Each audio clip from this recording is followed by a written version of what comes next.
अस्सलामुअलैकुम दोस्तों, कैसे हैं आप लोग। दोस्तों, आज ओमान की सुप्रीम कमेटी की जानिब से 3 बहुत ही अहम फ़ैसले जारी किए गए हैं। पहला फ़ैसला, रात का लॉकडाउन 21 अगस्त से ख़त्म किए जाने का। दूसरा, ओमान में बैरून मुल्क से आने वाले मुसाफिरों के लिए वैक्सीनेशन के हवाले से और पीसीआर टेस्ट के हवाले से, इन दोनों के बारे में मैं आप लोगों के साथ वीडियो बना के शेयर कर चुका हूं। दोस्तों, तीसरा फ़ैसला जो है वो ओमान में रहने वाले लोगों के लिए है।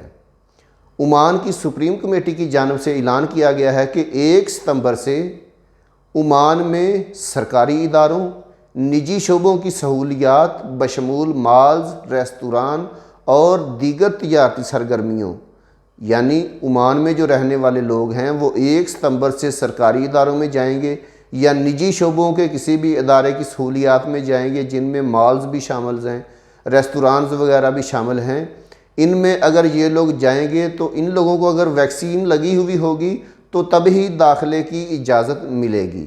जी हाँ दोस्तों, ओमान में रहने वाले लोगों के लिए अब वैक्सीन लगवाना बहुत ही ज़रूरी हो गया है, क्योंकि हुकूमत ओमान की जानिब से ये ऐलान कर दिया गया है कि 1 सितंबर 2021 से जो भी लोग, जिन लोगों ने वैक्सीन लगाई हुई होगी, उन्हीं लोगों को सरकारी इदारों, निजी शोबों की सहूलियात बशमूल माल्स, रेस्तरान और दीगर तिजारती सरगर्मियाँ, जो भी तिजारती सरगर्मियाँ हैं, इनमें दाखिले की तभी इजाज़त मिलेगी अगर इन लोगों ने वैक्सीन लगवाई हुई होगी। जी हाँ दोस्तों, ये एक बहुत ही अहम ख़बर है ओमान में रहने वाले लोगों के लिए। दोस्तों, वीडियो बनाने का मकसद आप लोगों की रहनुमाई करना है।